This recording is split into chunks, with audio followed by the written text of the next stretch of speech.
This chapter will focus on using pawn skeletons to turn over the bishop. They are long-range pieces. They hate to be locked into closed positions. Like rooks, bishops operate best in open positions. Here we see a position from a bishop's worst nightmare.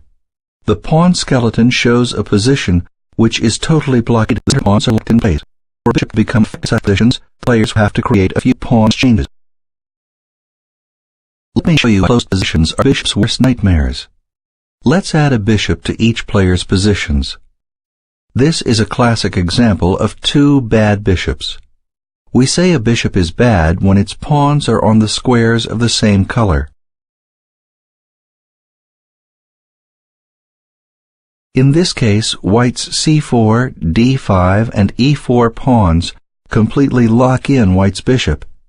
It is reduced to a role of passive defender. Likewise for black. His central structure of d6, c5, and e5 pawns is his bishop. More than anything, players of these armies would love to activate their bishops to open diagonals.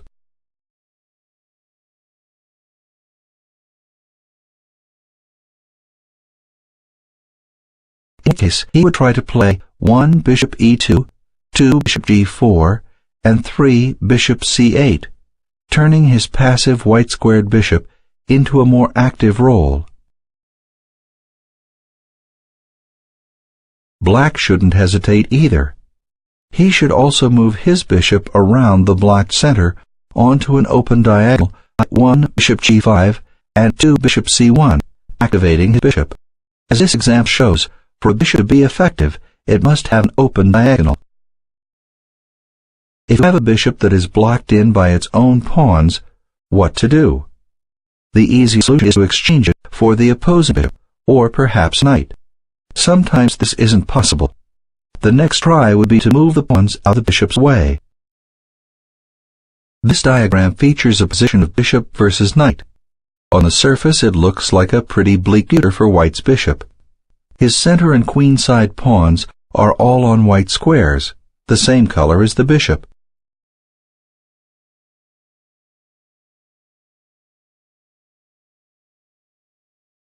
However, the pawns are not locked. White can still mobilize his pawns. He begins by 1 c5. A very good move. Black's knight is prevented from playing knight c8, d6 with an attack against the e4 pawn.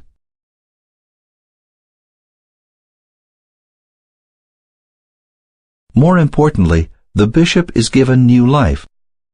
1 knight e7, 2 bishop c4. White's bishop is now bearing down on the f7 pawn. 2 f6, 3 bishop e6. In the space of just a few moves, the bishop has become a powerful piece.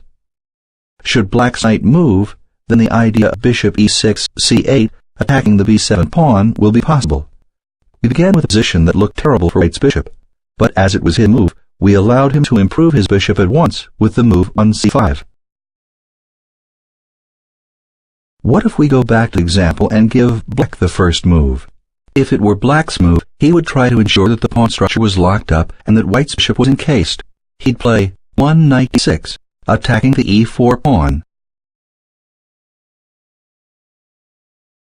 And after 2 f3 c5, white would have a truly miserable position. Because bishops are long-range pieces that can attack from far, they are beloved by aggressive players. They do, however, have some pretty serious drawbacks. The most obvious one is the fact that they can only move around to half the squares on the chessboard. While this drawback may not trouble the bishop, it can cause you and me a lot of agony. Imagine yourself as the player in the next diagram. You have to be pretty pleased with yourself that you've reached such a position. You are a bishop and pawn to the good, and you've been expecting your opponent to stretch his hand in congratulations. Surprisingly, this hasn't happened yet. Slightly annoyed, you now decide that it is time to force your extra pawn up the board to promotion and checkmate the black king. Much to your befuddlement, this position is a dead draw. Black's defense is to keep his king in the corner, moving it back and forth either by king h8, g8, h8, or king h8, g7, h8. White can't force black out of the corner, because the light-squared bishop doesn't control the queening square. This rotten piece of luck happens to everyone. With any other pawn, the king can be forced out the other side, and the white king can escort the pawn home. But with the A or H pawn, the stalemate theme shows up, and, in order to win, the bishop must control the promotion square. The bishop can only control half the squares on the chessboard. This fact should not be forgotten. Like rooks, it is possible to create a battery with a bishop.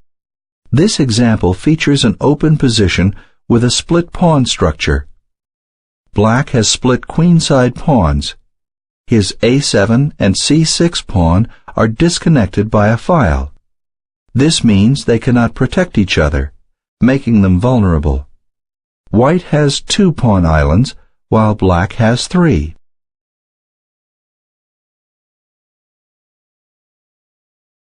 Black's split pawns are vulnerable.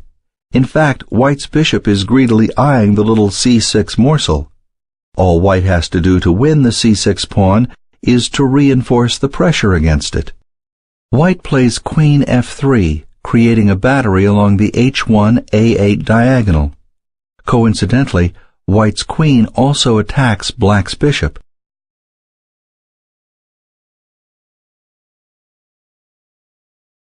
The diagram also features a common occurrence known as bishops of opposite colors.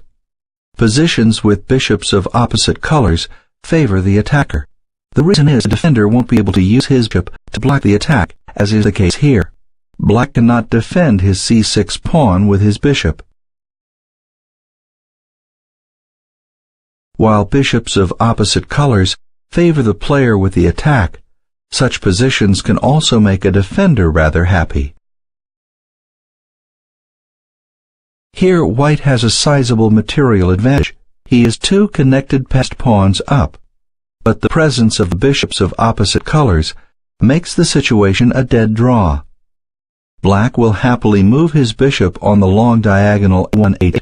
White cannot make further progress.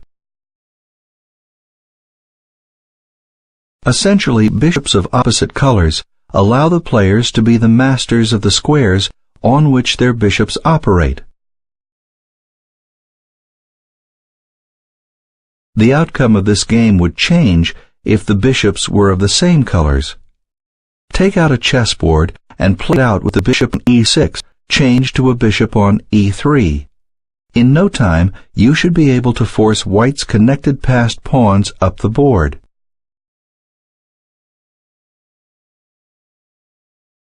Earlier, we looked at a battery of queen and bishop. Such batteries come in many varieties. The most often seen are the following 2 examples. Here, White takes advantage of a tactical double threat to play 1 Queen C2. Attacking the exposed C6 knight, and by making a battery on the B1 H7 diagonal, Black has to choose whether to lose his knight or the H7 pawn. Before leaving the diagram, 2 points should be noted. White could also have started with 1 bishop takes H7 check, king takes H7, 2 queen C2 check, which recovers the piece and wins a pawn. The other point is, did you notice Black's pawn structure? Black's D5 pawn is called an isolated pawn. This refers to the fact that the pawn cannot be protected by another pawn. In this example, White creates a battery by putting his queen in front of his bishop. 1 Queen D3. White threatens queen d3 takes h7 check, and black is forced to play either 1 g6 or 1 f5. This battery that white has created doesn't win material, but does force black to move a pawn, which creates some weak squares. For example, suppose after 1 queen d3, black chooses 1 f5.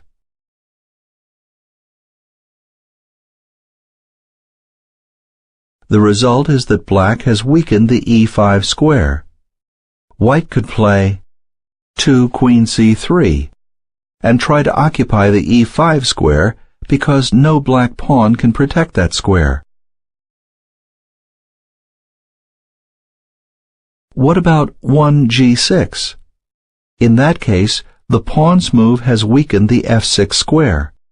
White could use the same move, 2 queen c3, and try to occupy the f6 square.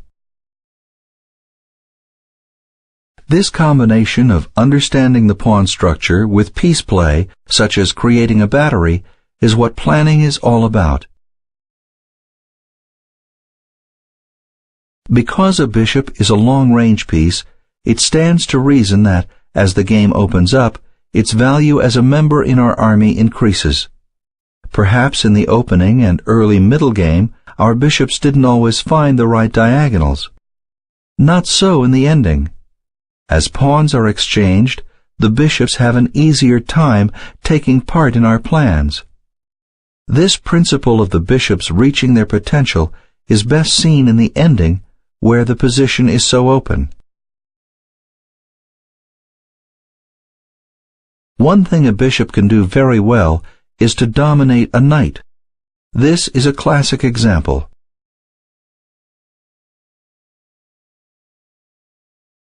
Note how the black knight is solidly rooted to its square. Without protection, it cannot move. Let's test the knowledge we have learned by following a game from the big leagues. In this game, we will see how Bobby Fischer, playing white, methodically uses his bishop to make inroads on Mark Timonov's position. 1 king a6. This move forces black to move his knight, because any king or pawn move would cost material.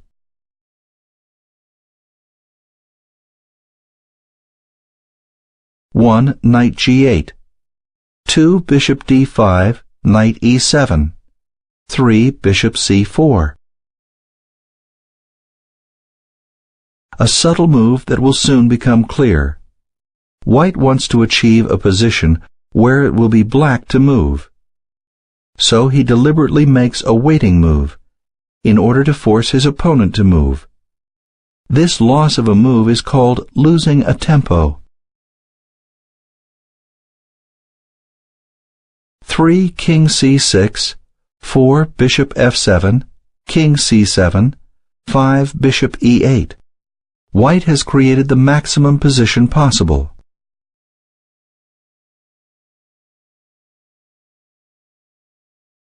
Clearly, black is in trouble.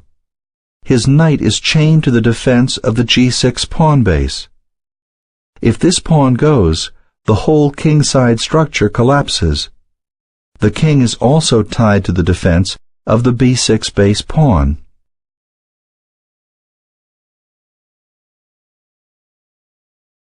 Any pawn move costs black that pawn. Black is forced to play 5 king d8, and Bobby sacrificed his bishop.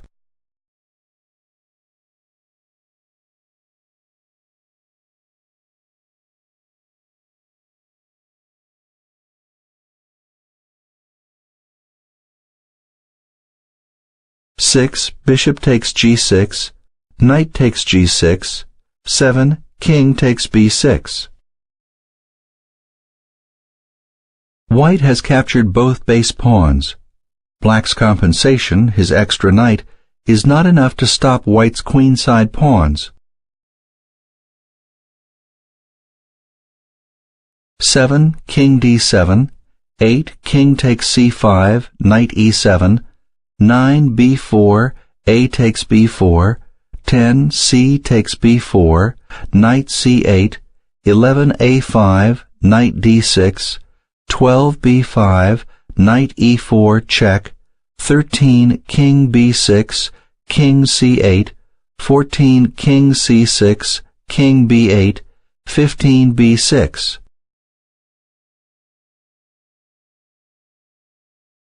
And black gave up, since he can't prevent white from queening one of his pawns.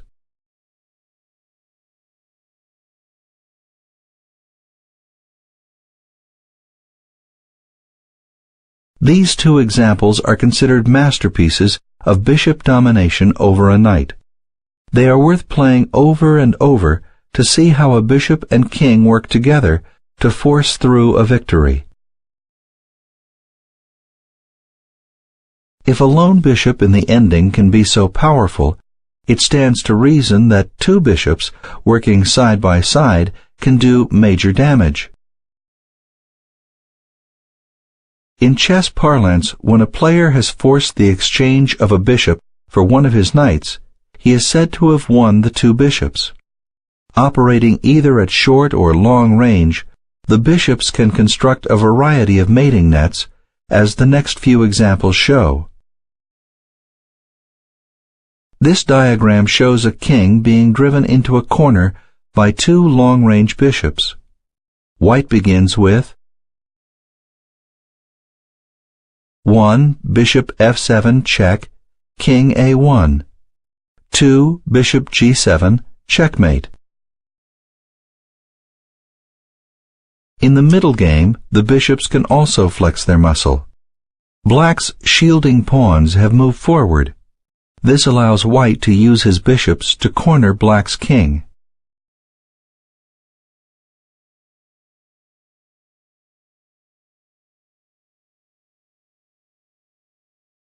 One. Bishop h7 checkmate. These two checkmating patterns are seen in a variety of ways in many grandmaster games.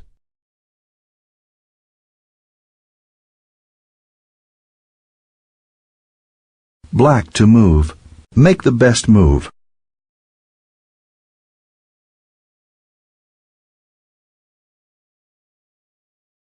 Correct. White to move. In this skeletal position, what battery can be formed with a double attack?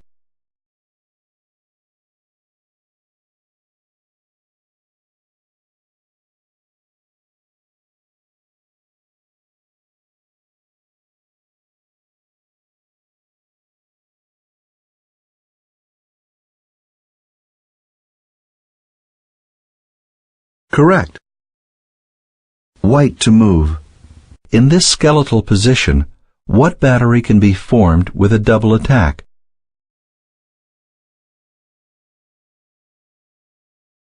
That's correct. Black to move. In this skeletal position, what battery can be formed with a double attack? That's right. White to move. In this skeletal position, what battery can be formed with a double attack? Correct. Black to move. Move a piece to dominate a knight.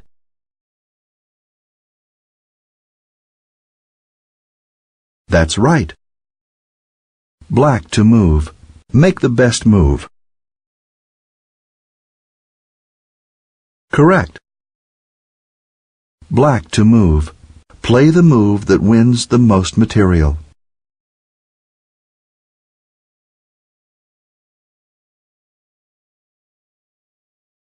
You got it right. After the computer has moved, make the follow-up move.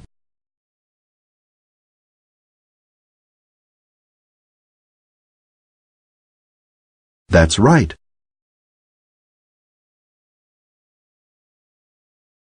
White is a pawn down. How should he regain the lost material?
Correct.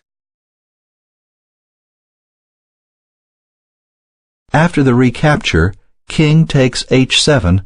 What is the move?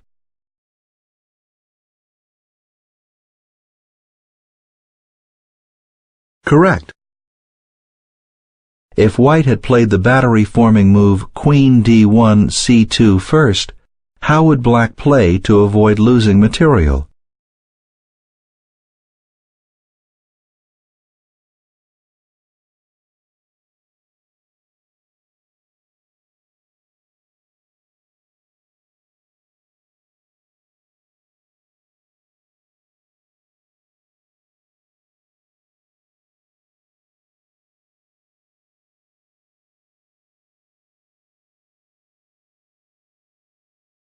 Correct.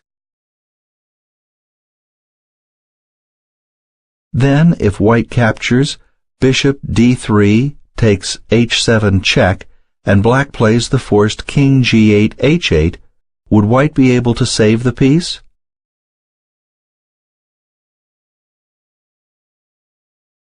Correct.